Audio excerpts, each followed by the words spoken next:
Philippines is just one epidemic away from More than total 2,000 collapse. cases because of the highly contagious disease.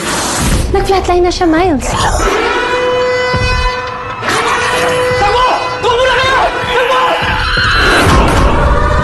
Lock down the campus. Lock it down!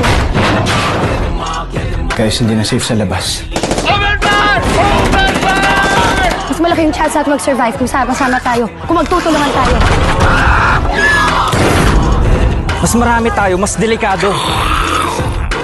Wala tayong iiwan.